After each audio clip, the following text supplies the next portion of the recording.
So, yan, no, let's continue sa inyo, Virgo. So, tignan natin, no, what's the message, no, from your mother, no, kahit nag-pass away na yan, or still nandito pa rin, nakakasama mo man, or hindi, no.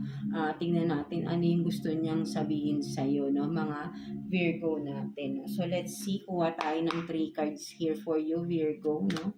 Message from your mother, no. So, tingnan natin.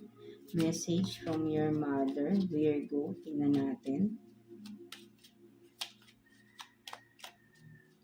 For Virgo, no?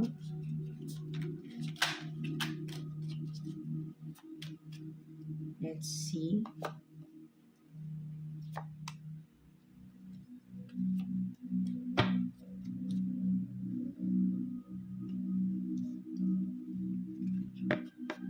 So you have this, no? 3 of Cups, 7 of Cups in reverse, and then Wheel of Fortune in reverse. No, ang sinasabi dito ng iyong mother, no, Virgo, is yan, no, sabihin natin na parang for some of you, Virgo, no, parang naligaw ka ng landas, no? For some of you, baka nabarkada ka, no? Nagkaroon ka ng mga bad influence na mga kaibigan, right? No? For some of you, no? Sa mga Virgo natin, no? So, nakikita ng mother mo, no? Yan, nakita niya yun na nagkaroon ka ng mga, kumbaga, naligaw ka ng landas, no, for some of you, no. And with the 7 of Cups in reverse, no, parang nakikita natin na yung mga choices mo, yung mga sinamahan mo na mga kung sino man na mga sinamahan mo from the past, no, maybe, no, currently, no, na ngayon iniwanan ka sa ere, no, nakikita yun ng mother mo, no, kumbaga halos pati kinabukasan mo, no, nawala eh, no? Kumbaga parang yun nga, naligaw ka ng landas, no? So, sinasabi sa'yo ng mother mo, no? Nakikita daw niya yun, nakikita niya yun, no? So, maybe, yan, no? Parang pinapakita lang sa akin dito ng mother mo, no? Yung mga maling ginawa mo, no? Kumbaga naligaw ka ng landas, no? For some of you, nawala ng direction yung buhay ninyo, no? Mga Virgo natin, no? Kumbaga, yung pangarap niya daw is na parang gumuho, no? Yung mga pangarap ng mother ninyo para sa inyo is parang gumuho, no? Something like that, because nga ay naligaw kayo ng landas, no? Mga Virgo natin, no? Something like that, no? So, nagwo-worry yung mother ninyo. Parang ayun ang pinaka-message ko na nakukuha ko dito for some of you, Virgo, no? Nagwo-worry siya sa future ninyo, no? And, yeah, no?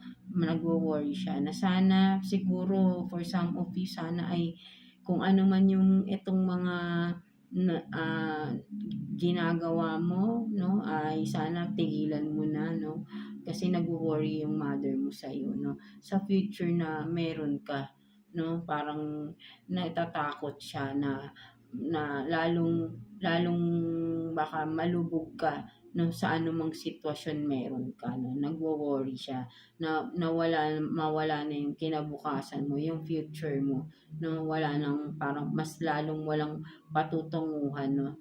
Sana parang gano'n, no, parang nagwo-worry lang siya, no, pinapakita niya dito, nagwo-worry siya sa mga ginagawa mo na maling mga bagay, kung ano man ito, no, kasi nga naligaw ka ng landas, eh, no, nawalan ng direction yung buhay ninyo, no, for some of you, Virgo, no. So, ayun yung nakikita niya dito, no, so parang nagwo-worry yung mother ninyo sa inyo. Maybe, kung malayo man ito sa inyo, pwede mo, 'di ba? Kasi parang nakikita niya parang walang nangyaring pagbabago sa inyo, eh, no. So, maybe, deep inside, yun nga, no, nasasaktan siya at nag-aalala siya sa inyo, no.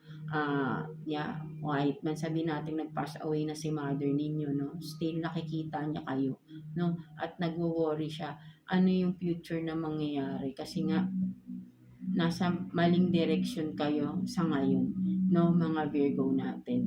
May mga maling tao kayong kasama, no, something like that, no, parang na na nabubulagan kayo, no, with the Seven of Cups, na parang for you, wala kang choice, no, Seven of Cups in reverse, na parang nakikita dito ng mother mo, wala kang choice, no, parang nabulagan ka dito sa mga, parang sabihin natin na kasama mo, kung sino man 'tong mga kasama mo sa ngayon, no, currently, no, nabubulagan ka, no, hindi mo nakikita yung mga mali do'n sa mga ginagawa ninyo, no, something like that, no. At yung future mo, no, parang walang mangyayaring maganda because nandito ka sa mga maling tao, no, napasama ka, no, naligaw ka ng landas, no, something like that. So nagwo-worry yung mother ninyo, mga Virgo natin, no. So yeah, no, ayan yung nakita ko sa inyo, mga Virgo.